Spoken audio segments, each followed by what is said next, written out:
all the wrong ideas about yourself is falling apart, falling out. And all is left here is a sense of space. And still the feeling I am is in that space.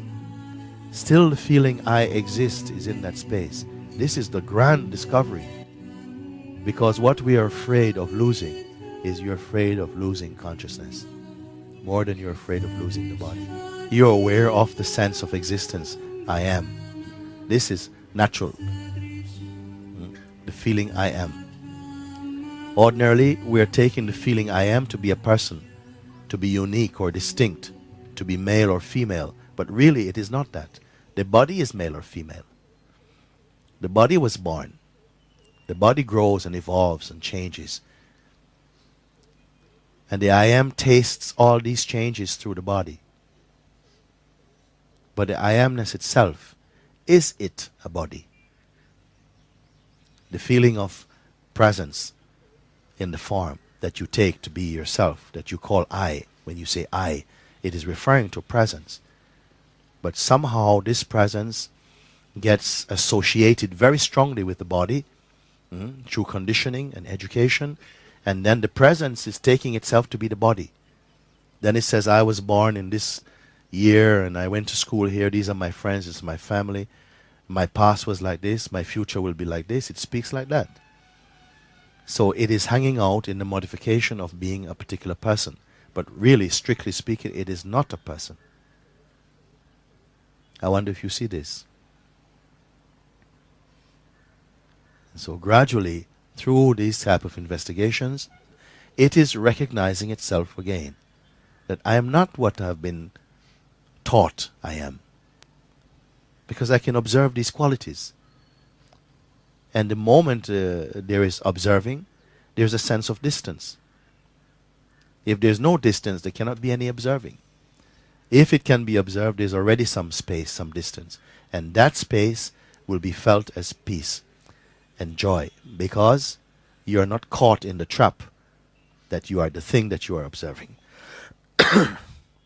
These things have to be said over and over again sometimes. Because so repetitive has been our schooling into ignorance of who we are, that repetition is required to remind you, you're not this thing. You're not this thing. You're observing this thing. Please remember.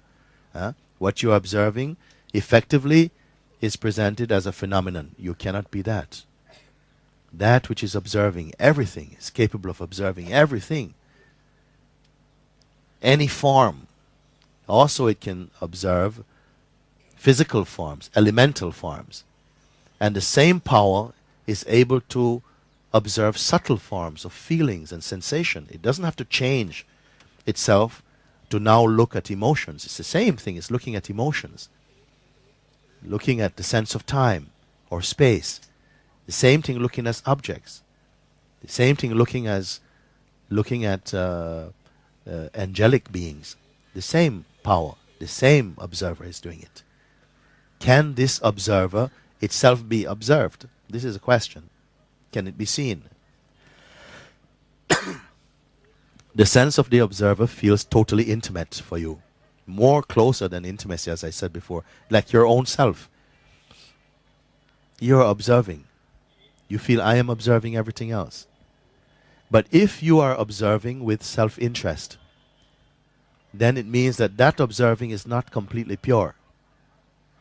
It's a bit biased. It has preferences. If it has preferences, it's not entirely clear or pure. If it has qualities, it means that it itself is a phenomenon.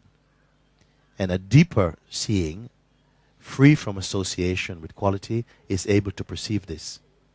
I don't know if you follow this.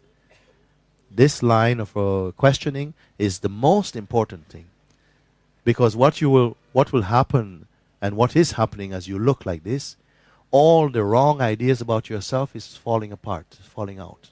And all is left here is a sense of space. And still the feeling I am is in that space. Still the feeling I exist is in that space. This is the grand discovery. Because what we are afraid of losing is you're afraid of losing consciousness more than you're afraid of losing the body. When there's no physical or emotional or sensational activity, or not just activity, but forms to associate with, still the feeling I am is present. And that I am is felt internally like space, not as excuse me, not as object. And this is a significant finding. When you realize that your being is not an object, then you are free from object fear. I wonder if you're seeing this. What is your experience? Again, like space. You are like space moving through space. How beautiful. Mostly we are regarding ourselves as objects. We're in conference with each other as objects. I am this, you are that. This is our conversation.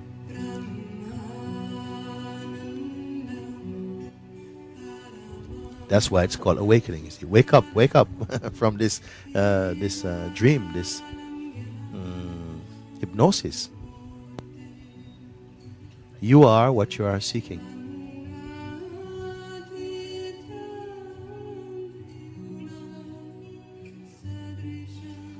When this I exist feeling, this I am feeling, is not in correspondence with any other feeling, when it's not identified or associated with any other feeling, and stays by itself only, when it marinates in itself, that is pure meditation.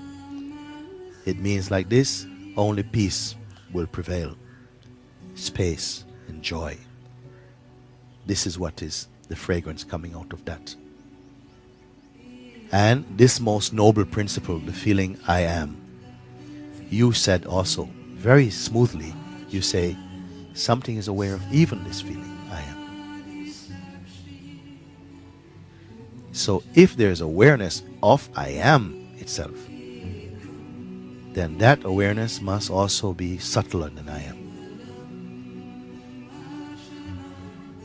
And this I would call your own self. Mostly we are regarding ourselves as objects. We're in conference with each other as objects. I am this, you are that. This is our conversation. When you realize that your being is not an object, then you are free from object fear.